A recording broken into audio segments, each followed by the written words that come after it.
Tuhan yang terambil dari kitab Pengkhotbah pasal 3 ayat 1 dan ayat yang kedua. Demikian bunyi firman Tuhan. Untuk segala sesuatu ada masanya. Untuk apapun di bawah langit ada waktunya.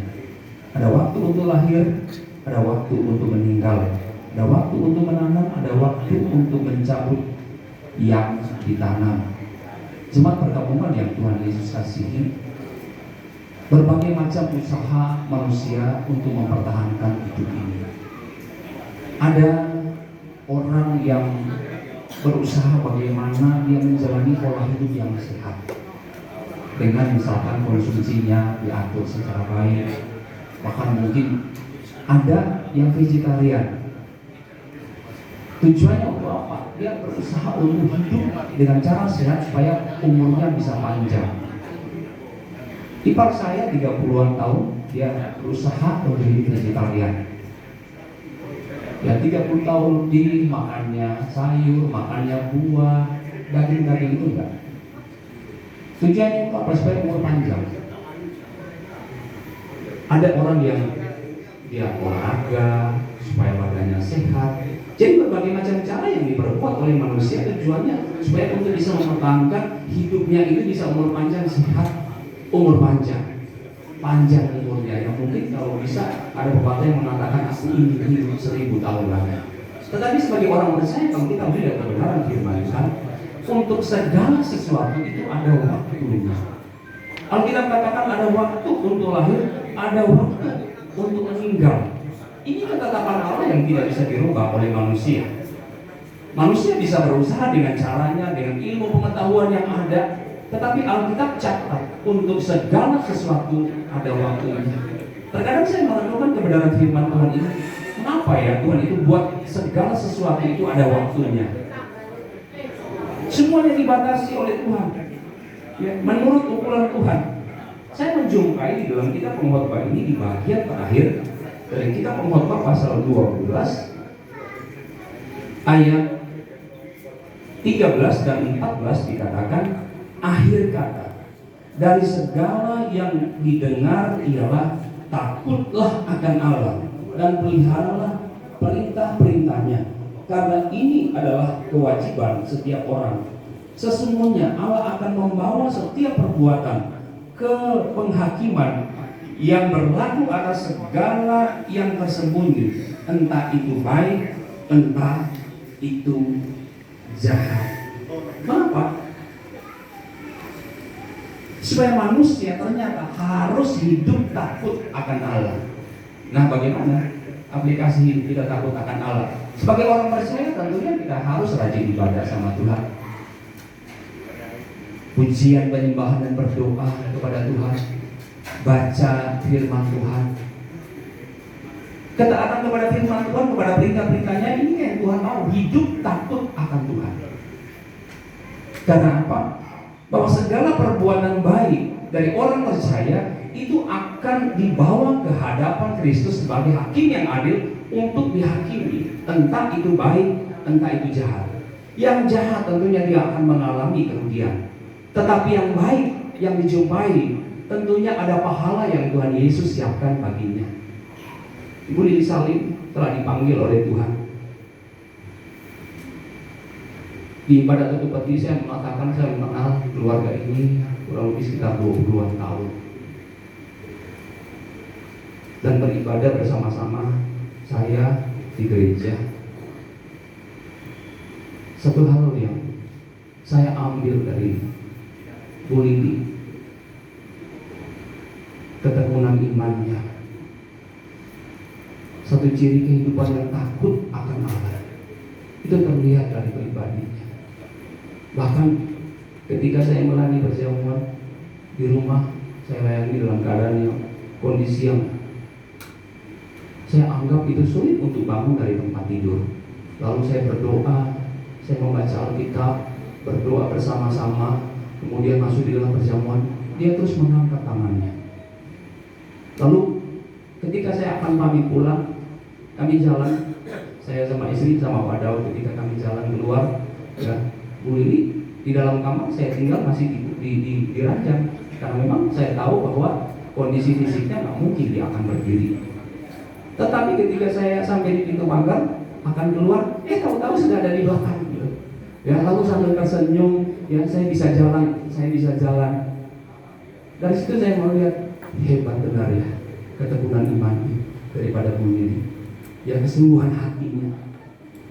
Bahkan satu hal ya yang diperkuat oleh keluarga ini Bu Lili, ketika kami akan pulang, Bu Lili itu sempat memberikan amplop, katanya ini persembahan buat gereja ya Pak ya, tolong nanti disampaikan ke gereja, ini buat gereja. Saya bilang terima kasih. Ini satu ciri kehidupan orang yang takut akan Tuhan. Ini iman yang sungguh-sungguh. Takut akan Tuhan. Kita lihat dari ibu ini. Sebab itu, biarlah iman ini menjadi teladan bagi anak-anak, bagi suami, Pak Mesa, bagi anak-anak, menantu dan cucu-cucu, ya, kesetiaan, ketaatan untuk dia hidup takut akan Tuhan. Karena semua pasti ada waktunya. Ada waktu untuk lahir, ada waktu juga untuk meninggal. Kita juga semua akan menghadapi hal yang sama. Misteri bagi kehidupan manusia, kita tidak tahu. Ya, tapi Tuhanlah yang tahu.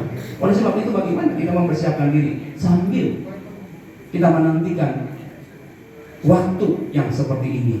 Alkitab catat, takutlah akan Tuhan, beribadah kepada Tuhan, tetap berdoa, baca firman, dan jangan pernah jemu-jemu ke berbuat baik. Karena perbuatan baik kita akan menyertai kita ketika kita akan diadili di tahta pengadilan Kristus. Kita akan berhadapan dengan Kristus sebagai hakim yang adil. Kita akan mempertanggungjawabkan apa yang kita perbuat. Alkitab katakan dicatat di sini di dalam kitab Umat pasal 12 ayat 14, entah itu baik, entah itu jahat. Yang jahat dia akan mengalami kerugian tentunya, tetapi bagi yang baik dia akan mendapatkan pahala atau upah dari Tuhan Yesus Kristus. Saya percaya melalui kebenaran firman Tuhan ini, semua kita akan dikuatkan oleh Tuhan, khususnya keluarga yang ditinggalkan. Tuhan memberkati kita semua. Kita akan nyanyikan satu lagu lagi. Aku cari damai, hanya ku dapat dalam Yesus. Aku cari ketenangan, hanya ku temui di dalam Yesus. Tak satu pun dapat menghiburku, tak seorang pun dapat menolongmu. Hanya Yesus jawaban hidupku. Kalau aku cari damai, kalau aku cari damai, hanya aku dapat dalam Yesus.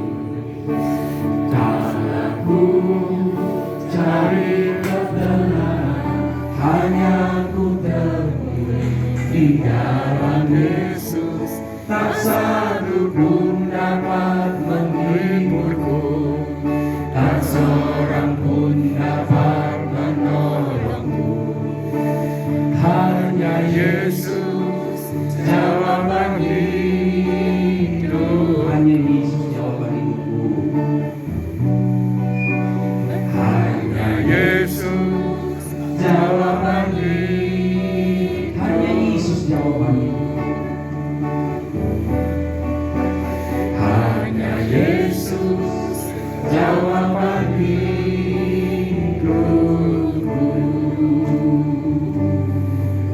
Bapak terima kasih buat kebenaran firman Tuhan yang kami sudah dengar siang hari ini. Meteraikan itu dalam hati kami yang paling dalam, khususnya keluarga yang ditinggalkan. Biarlah kebenaran ini terus menguatkan kehidupan keluarga yang ada, sehingga selalu ada satu keinginan yang kuat untuk mereka berjalan bersama-sama dengan Yesus dengan takut akan Tuhan. Takut akan Tuhan, saya percaya itu akan membawa kami semua yang ada sampai kepada akhirnya berhadapan muka dengan muka Terima kasih Bapak. Kami juga menyerahkan perjalanan kami, iring-iringan di jenazah almarhumah Ibu Lili ini ke dalam tangan Tuhan. Mulai dari Adiasa ini sampai ke Keputih tempat pemakaman, biar Tuhan tolong kami, sertai kami, segala gangguan-gangguan kami tolak di dalam nama Yesus, supaya kami boleh tiba di Keputih dengan selamat dipelihara oleh Tuhan, dan kami akan melanjutkan ibadah pemakaman. Terima kasih Bapak. Kami akan menyerahkan perjalanan ini ke dalam tangan Tuhan, di dalam nama Tuhan Yesus Kristus. Haleluya. Semua yang percaya bersama-sama kita katakan amin. Sudah selesai. Selanjutnya